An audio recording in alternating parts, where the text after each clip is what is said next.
Welcome to the Simply Authentic podcast, where we hope to inspire you to dream bigger, empower you to take charge of your own life, and challenge you to be your most authentic self.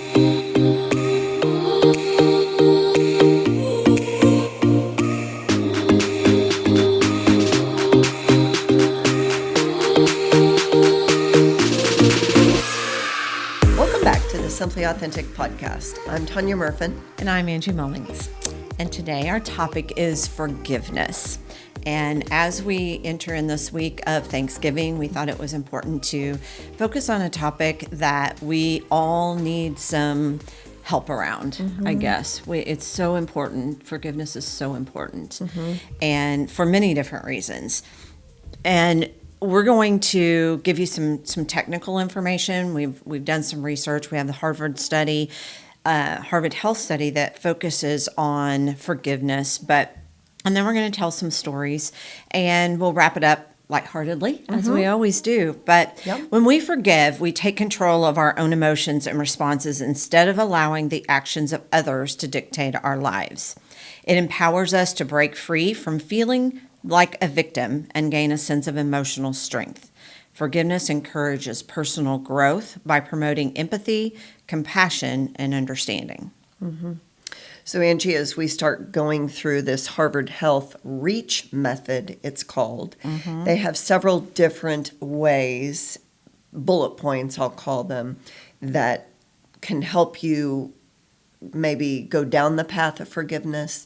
I think that often if we get ourselves stuck on a way we feel after something's happened, or maybe someone has wronged us, or there's been a big event that you ended up on maybe the wrong side of it, or whatever it is, that it's hard to get your mind and your body physically wrapped around what forgiveness is going to do for you. Right. So the first step is recall.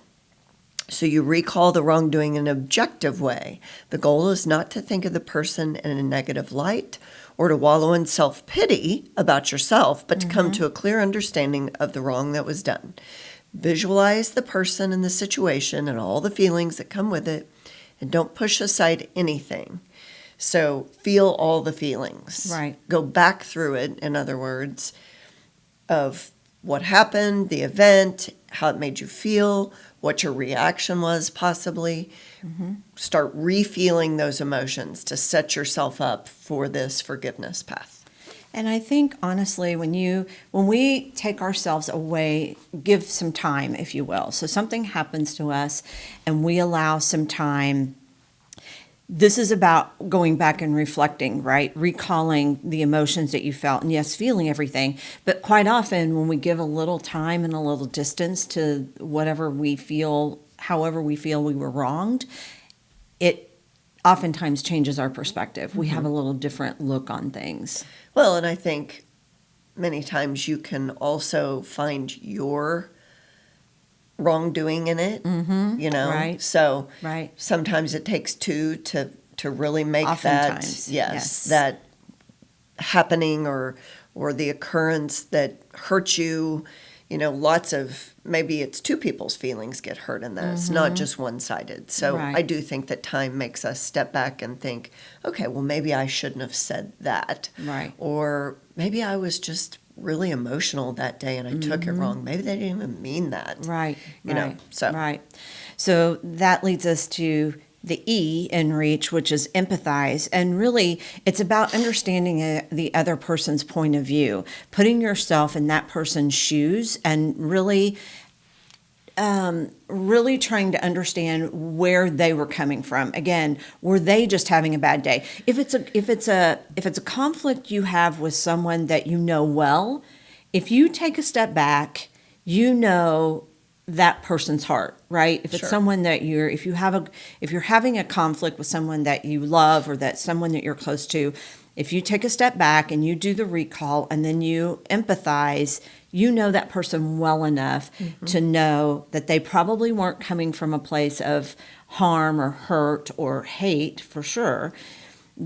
Maybe they were just having a bad day, or they're going through something that we don't know about, because oftentimes the people we love, hide things from us because they don't want us to worry about them. They don't want us to have a concern that, and maybe they don't even know themselves exactly what they're going through. So before they bring it to you, they want to try to internalize it and go through it themselves. So we just really need to be empathetic and really try to think, if it's someone that you don't know well, then it's a little harder, right? Then you don't know exactly what the intent was because you don't know that person's heart. Mm-hmm. Very true. It's a great point to make. The next letter in REACH is an altruistic gift. And this step is about addressing your own shortcomings. So a little bit of reflecting there that we've already talked about of, well, maybe I bit their head off, or maybe I was the one having the bad day already. And so whatever they said to me just set me off and made me snap at them. And I think that when we stand back and we look at our own imperfections, we all have them. And yes, and proud moments, and especially if there's a quarrel or an argument that you feel offended from or you're left offended from, the last thing you want to do is find your own shortcoming in it. But again, time and reflection upon maybe what exactly happened and what your reaction came from. You know, what were you feeling that day, or what had already happened that you maybe bit their head off. And so I think that gift is recognizing that, you know, forgiveness is necessary, and also realizing your own shortcomings is very much part of that. You know, that's just part of personal growth, right? And I think we see a lot of we both have young people in our lives, and we're all growing. We're trying to grow as individuals. Hopefully, if you are really living life the way that you should be, you are constantly trying to grow and perfect yourself, And if be you better, will. yes. And be a better person. Yes. When you're younger, your field of vision is so much smaller. I think our young people get a little caught up in, you know, I can remember when I was in high school and college, what's important to me are my friends. That's what's really important to me at that age, because they're the people I connect with the most. Right. You know, I wouldn't even say I was a selfish teenager and early adult or young adult. So I wouldn't even say, I was probably of the mind that my family will always love me, so I can get mad at them and it's not a big deal. But my friends oh my gosh, these are people that I'm day to day hanging out with, going to classes with, you know, after school and all those things. And but your worldview is so small that what is big to you as a young adult and what is big to us now, two totally different things, right? So absolutely, I really think it's a path to personal growth if you, as a younger person, can really take these steps and reflect. It will help you throughout your life, because this is something we all have to deal with. You're going to be wronged at some point in your life, and several times over. And how you deal with it really, and we'll talk about this, how it affects you internally. So the C in REACH is about commit. So you have to commit to forgiveness. And again, this is not something that if you really feel like you were wronged, it's not going to happen in 24 hours and 48. Right. We're talking about a process that you have to go to, and it depends on the severity of the wrong, right? So, but you have to commit that you're going to forgive in whatever fashion, method, whatever that looks like for you. And we're going to talk about that as well, that there's different ways to forgive and move on, because you personally have to. Well, the burden that you carry, not forgiving, is enormous. And my personal story coming up it was a very lengthy amount of time that it took forgiveness to happen. And I think their recommendations are to write it out. That's one way to start to come to terms maybe with, how you're going to forgive or what you can forgive. And, time is a gift because oftentimes you can't remember all the specific details that happened anyway. But I think writing your thoughts down and journaling is always a good way to get to the ultimate goal of forgiveness. Absolutely. Yeah. Yeah. And so hold is the H in reach. And it's hold on to it. The step is tough because memories of the event will often reoccur.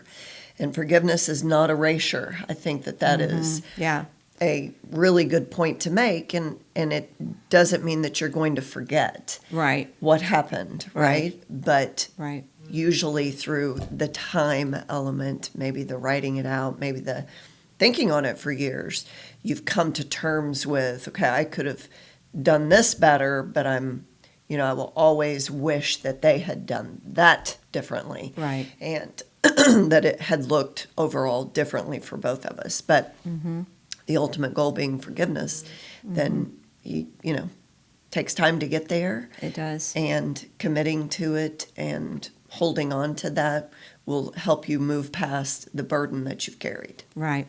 And especially when you think you shouldn't be the one doing the forgiving, right? When you feel like they're the other party is the one who wronged you, you feel strongly that that's the case.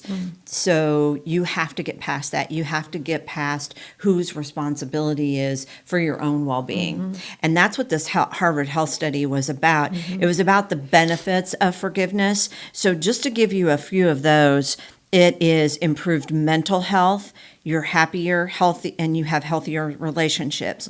You have less stress and anxiety and fewer negative emotions. You reduce your blood pressure, and you have fewer issues with depression or ease of symptoms in some people. So fewer issues of depression, or at least an ease of those symptoms. You have an enhanced immune system and overall better heart health when you can forgive. I think it's holding that grudge, right? I have known some people who can they hold a grudge, and they will not let it go. And I can't believe they don't understand what that's doing to them internally. Yeah, I agree. And we've all been there, done that. If I would be hard pressed to think anybody has not held on to a grudge. Right. Whether they were a young person and held on to it, or as we get older, I think, as you said before, that our span of understanding what having a grudge does to us physically is much larger. And then again, there are some people that don't hold grudges at all and are able to, be friends the next day. Right. Most of the time, it doesn't work like that. Right. That's with age comes wisdom, right? And that's one of those things that you learn to. You can go through these steps of reach a whole lot easier when you've got better perspective as an older adult. You can really, start to look back and really reflect and have that peace of mind. And this Harvard study said if you hold on to that pain, you might be the one who pays the most dearly. For sure, yeah. And I think a gift of grace that we have as we age and as we get older, and we just have had more things happen to us, good and bad, is that we can share our experiences with others and how we got past something or what we learned from it. And that's the true gift in it, I think, for each of us to be able to share an experience. So when I started researching about forgiveness and kind of what I wanted to say about it, my thought, first of all, went to the Bible, Angie, because we are taught as Christians that forgiveness is part of who we're made up to be. Right. And so I think that if you're visiting with another Christian and you're complaining or you're sharing a wrong that happened to you, then that, preaching, so to speak, might come up in a conversation. Yes. So I pulled up 2 Bible verses. I'm just going to share these because it was a good reminder to me of what the Bible does say about forgiveness. Yes. And this first one is in Ephesians 4:29. Do not let any unwholesome talk come out of your mouths, but only what is helpful for building others up according to their needs, and that it may benefit those who listen. And do not grieve the Holy Spirit of God, in whom you were sealed for the day of redemption. Get rid of all bitterness, rage, and anger, brawling and slander, along with every form of malice. Be kind and compassionate to one another, forgiving each other just as Christ God forgave you. Mm-hmm.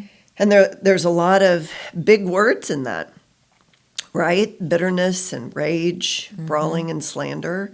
And oftentimes when we feel wronged, our response is to talk poorly about somebody, to have conversation after conversation, basically gossip, Right. which the Bible doesn't believe in either. Right. And so I think that's a good reminder of what venom can sometimes come out of our mouths when we haven't forgiven someone. Yeah. Yeah, absolutely. And Tanya, one of my biggest pet peeves are those who want to say they're Christian, who can read this Bible and then not do what it Agree. says. I just don't have a lot of patience for people like that. I mean, agree. If we're going to say that we're going to be Christians and we're going to live by that book, then we should do it. That's right. And we should get it out every once in a while and Yes. read it and remind ourselves. Yeah. So I'm going to read one more, and then I'm going to share a personal story of forgiveness. So this is Colossians 3:12. Therefore, as God's chosen people, holy and dearly loved, clothe yourselves with compassion, kindness, humility, gentleness, and patience. Bear with each other and forgive whatever grievances you may have against one another. Forgive as the Lord forgave you. And over all these virtues, put on love, which binds them all together in perfect unity. And as I was having a conversation with a friend about this, she said to me, something that she always remembers is there is no love without forgiveness, and there is no forgiveness without love. Exactly. So I think it being mentioned in that verse, and then, her poignant words that went along with that, I think a lot of it comes down to finding that love. And sometimes that's hard, Angie. Sometimes it is. And sometimes that love just doesn't seem to be there any longer for you to be able to forgive. Right. Right? Yeah. So Yeah. I think we both have an experience with that. But so I want to share my forgiveness story with my first husband, Randy, and the father of my children. And when most of us probably would hear about a divorce, or we know about a divorce, or we've experienced a divorce in family or ourselves. And that experience involves a lot of tumultuous feelings and words and behavior. And my story is no different than that. So when Randy and I divorced, the girls were 7 and 9. And there's a huge blame game in the beginning, right? There's a blame game of what I did and what he did and the real reason for it and the backstory behind it.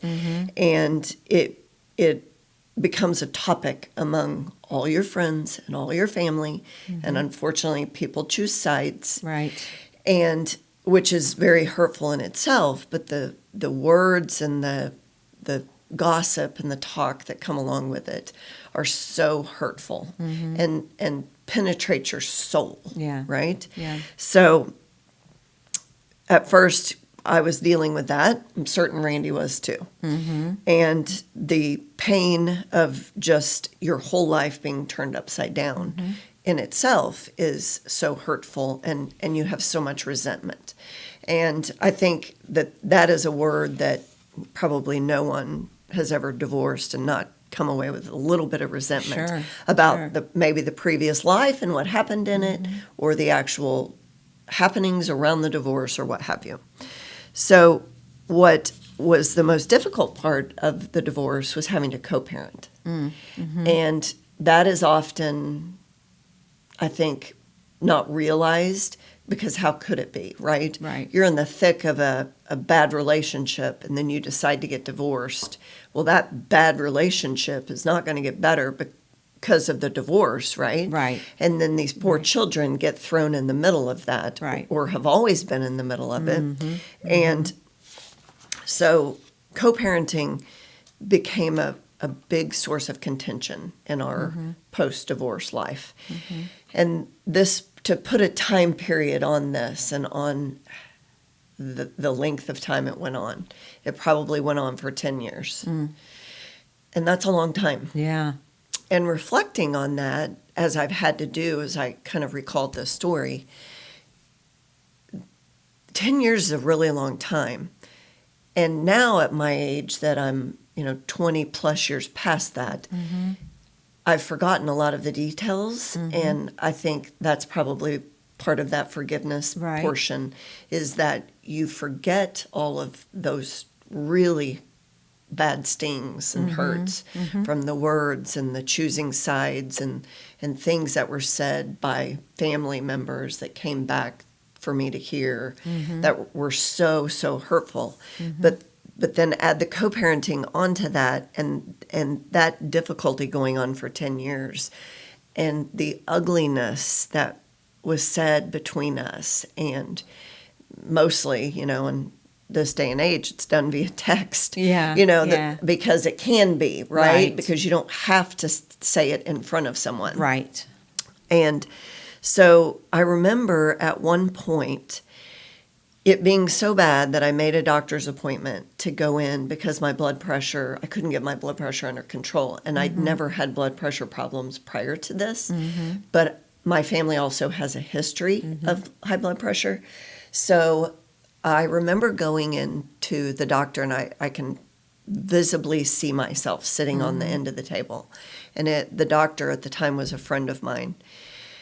And she said, "You have got to get this under control. I'm going to put you on meds and,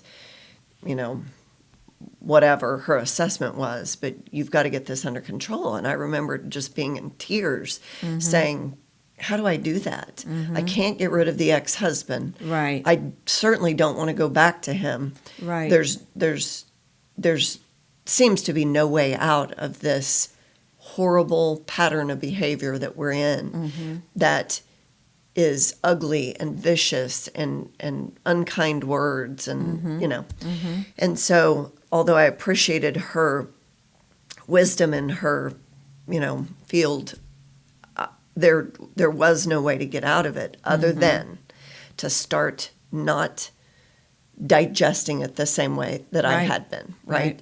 So the hurt and the pain and the words, I really had to just stop responding. Yeah. And not let a text that came from him affect me the way that it had been affecting me, and not engage. I had to stop engaging in this behavior. Right. And because you were just fueling it. Absolutely. Yeah. And I learned years later, and I knew this in the middle of it, but it was confirmed by him. He had gotten married within 6 months of us getting divorced, remarried. And they were married about 10 years. And that ends up coming back to be part of this forgiveness story, but I believe she fueled that fire. I believe that she thought Randy hated my guts and needed to hate my guts. And just to make herself feel better, probably. And probably to make her feel more superior to me and to sit back and secure laugh. in her relationship. Exactly. Yeah. Laugh at how ugly he was being to me. Yeah. And he confirmed that she fueled it. Yeah. And so fast forward to 2016, and I'm going through another divorce. And at the end of 2018, Randy and this person he was married to went through a really ugly Christmas Eve, and their marriage was over on that night, actually. She threw him out, and he never got to go back home. And he went through the next year of hell again that I had recently went through with husband number 2. I don't know how we ended up having these same paths somewhat, but anyway, in that year, we became friends again. And he came over one night, and of course, my children are involved in all of this. Right. Because they feel sorry for their dad. They felt sorry for me when I was going through it again. Right. And so both of us kind of ended up being back in a similar position that we had caused one another to be in when we went through our own divorce. And I remember Randy coming over one night, and he was in a really bad place personally through this divorce. And he came over, and he and I sat, and we just shared our stories of how we felt in these recent divorces. And we found a commonality again. Yeah. Yeah. And we just became friends. In that time period, we forgot about the past between us, and we forgot about all the ugly words, and we were able to set all of that in the past and just say, we kind of need each other just to encourage and know that, I was on the brink of being on the other side of mine. And so I had to encourage him that, just keep moving and keep breathing and keep walking every day, because until you walk through your shoes and the fire you're in, you can't see the other side of it. Right. You know, so he and I now share 2 grandchildren, and we have a friendship that 20 years ago, I would have said, no way in hell will I ever be able to have a nice conversation with him because of the venom that has come out of his mouth towards me. And it's amazing what forgiveness actually does to you, to be able to just put things in the past and say they don't matter anymore. And truly, they don't. He and I are so far beyond our own divorce and our own ugliness that we each shared a part of, that this new life with grandchildren is just a different version. It's a new chapter. And why hate? Why hold grudges? We can't go back and change anything that happened in our marriage or our divorce. And our children and our grandchildren are so much better for it. Absolutely. So I think in that story, I can say that forgiveness in the end ultimately won, right? Right, yeah. But I also think, and I think that you and I share a commonality in this feeling, because we've both had something happen in our lives that the act of forgiveness in the act of what happened to us maybe hasn't been done in that, maybe with that word, with forgiveness. Right. And I think, you tell me your thought, I think forgiveness has different levels to it. And I think that sometimes forgetting is actually, and being able to move on, and not that you'll ever, that's not really the way to say that, but being able to move past what happened doesn't mean that you forgave what happened, but it means that you have peace with it. Right. And that you've been able to move on from the bad thing that happened.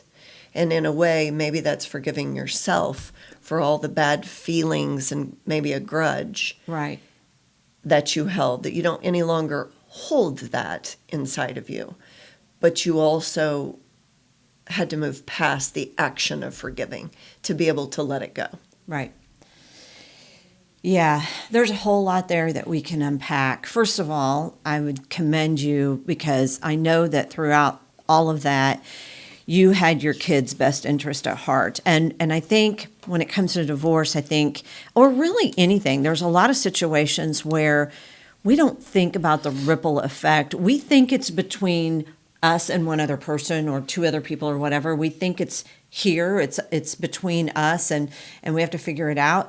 But there is such a ripple effect when something happens like that. And if we take divorce as the example, you don't, and we've said this before on the podcast, is that when you get divorced, you're not just divorcing the person you were married to. You're divorcing friends, you're divorcing family, and all of those people have feelings, and they loved you too. For and sure.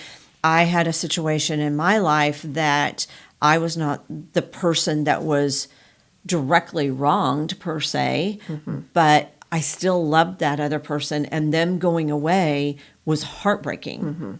And then, regardless of if you are the person that is right in the middle of it, there is still blame laid. Oh, for sure. So, and sometimes it's blame on yourself. Why did I not see this? Right. Could I have said something long ago instead of laughing something off or being, joking about something? Is there something I could say or have done to make the situation better? Sure. So Always. I think that even beyond the two people who it's happening to directly, that happens with the people around you too, especially if you're close and you love them and you wanted nothing more than their happiness together. Now you have to figure out how to navigate that. Yeah. Understanding what that does to children, and if you continue to hold that grudge and that bitterness and that anger, if you think you're hiding that from your child, you are not. No, you are are not. You're And not hiding anything from them. Right. In fact. No. They know, they can sense it, they can feel it. They hear it. They hear it. Yes. And even if you did your best to conceal your conversations, like never fought in front of them or never, when you were together, you were civil and didn't have any kind of discourse, they can still sense it. They still know that things are not right. Yeah. So I commend you for finding your way to forgiveness and shielding your children as much as you could. As much as I possibly could. Because you didn't stoop to the level of the negative talk and the negative, I didn't. I never engaged in talking negatively around my children especially, but even to friends. I just left it because everybody kind of had their own opinion anyway. Right. So I didn't need to feed into that. And I was in an unhealthy state of mind anyway that would have just caused more pain and anguish for myself. And I made a decision early on with Randy to not talk poorly about him to anyone, and especially to my children. And I never did. Yeah. I think there were honest conversations that came out later on when they were old enough to have them. Yes. But I never engaged in that. And I have friends that witnessed that, and they've complimented me on it and just said, you were probably way better than you should have been regarding what was happening in that ugly 10 years. And, I had to be. It was the only way I could keep my peace of mind. Right. At the time. Well, what does it accomplish, right? If you the only problem with your situation, well, lots of problems with your situation, but one thing that stands out to me is that when you went to the doctor and it was affecting your health, you were holding all that in. Some people, I think, get rid of that rage by talking to other people and expressing that with other people, essentially gossiping. You were holding that in. In those situations, and we've talked to several counselors, counseling probably would have been a good solution for you. Oh, for sure. And I was in counseling. Okay. Yeah. So at least to have some way to get those emotions out, because you can't. Forgiveness is not about burying your feelings or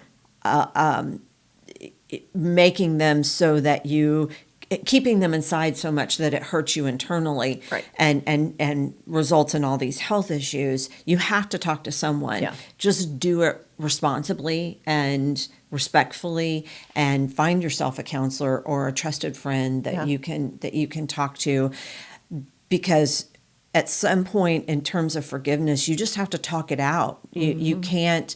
Many times we can't. When we go back through those steps of reach, sometimes empathizing again is really hard when you've been hurt so bad and this is lingering. Now it's gone from just, I can't live with this person, to just this awful ugliness because of all the things they're saying. And without a different perspective, someone else, Mm-hmm. to help you see a different perspective, it would be really hard to empathize. So, Absolutely. Absolutely.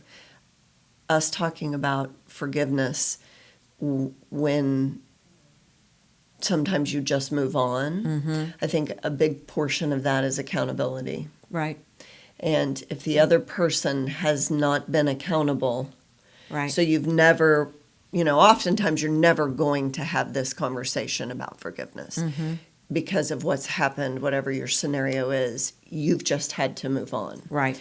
But when right. you know there is no accountability for the actions that person took, Mm-hmm.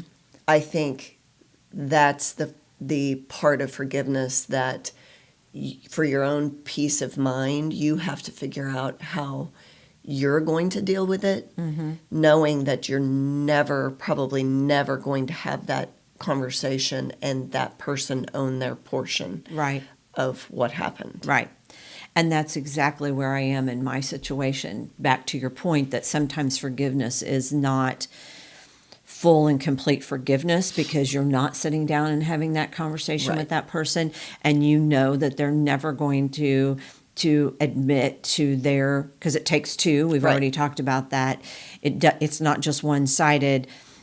And at some point, yes, you just have to say, I'm just going to be at peace with this, because if I hang on to this anger and this resentment, again, the only person it's hurting is me. Yep. And I don't need to exacerbate the problem by going back and reliving that with the person who actually had that happen to them or any other of my family members. There's no point in that. I think we each deal with forgiveness in a different way, and we just have to give each other space to do that. And I would say you're exactly right. Can I use the word forgiveness in this particular situation? I have forgiven myself for feeling any kind of responsibility or blame in that. I have moved on, and I would not be angry if I saw that person on the street today, but I also don't feel like engaging with them is something that is healthy for me either. Yeah. So Boundaries. And Yeah. you just move past it. Yeah. And as long as you can have peace in your heart with Yes. how you've handled that and the resolution that you've come to, that's all you can do. Yeah. In some of those situations. I agree. And obviously, the only person that we can really take care of and do the right thing by is ourselves. Right. So Yes. Yeah. many times that's the most important anyway. Yeah. Especially if you're never going to have the opportunity to get the accountability from the other person or get to have that conversation without it just being more hurtful again than helpful. Right. And, I guess depending on the grievance, how important is it? I mean, I think there are grievances that we take really strongly in the heat of the moment. And after the fact, do you really need somebody to own up to what they did wrong? Right. Probably not. Right. You just move past it. Right. And Because you know. And Yes. again, it comes back Agree. to, where are these people in your life? If you know their heart, you know that, perhaps something was going on with them. They were in a difficult situation, and maybe they know they didn't handle it correctly, but just ask yourself, do you really need that accountability from them? Yep. And if not, you just move on. You just move on. Yep. I love this conversation, Tanya, because I Me think too. it is so important, and I think sometimes we don't even recognize that we're holding on to something from a long, long ago, and that's why counseling can help anyone. That if you think that you're hanging on to something or having someone to talk to, just talking like this can be helpful sometimes. Agreed. Just Yeah. getting it out and helping you to kind of work through that. And again, it took you 10 years to get to a point that you felt really comfortable, Yeah. and could actually use the word forgive. Could start mending. Yeah, Yes. mending fences. Yeah. Yeah. Well, I have just a couple of quotes that I kind of wanted to end on, and then just to say that, we hope that you can find forgiveness in your heart for whoever has wronged you, because we want you to be happy and healthy, and it's only really hurting you. But forgiveness is above all a personal choice, a decision of the heart to go against natural instinct to pay back evil with evil. No, two wrongs don't make a right. That's what right. I was always told. And so I think that's really important to remember. That's right. And then I will quote Mahatma Gandhi, who said, "The weak can never forgive. Forgiveness is the attribute of the strong." Mm-hmm. So true. So as we wrap up here today and you're about to enjoy Thanksgiving with your family, we just wish you all the best and hope you have a wonderful Thanksgiving. We also hope that you share this episode with anyone who might need to hear about forgiveness and might learn something from it. Yeah, absolutely. Please share and make sure you like our Facebook and Instagram pages. Happy Thanksgiving and God bless you. Thanks for listening to the Simply Authentic podcast. Follow us on Facebook and Instagram. Be sure to listen to us on your favorite podcasting app.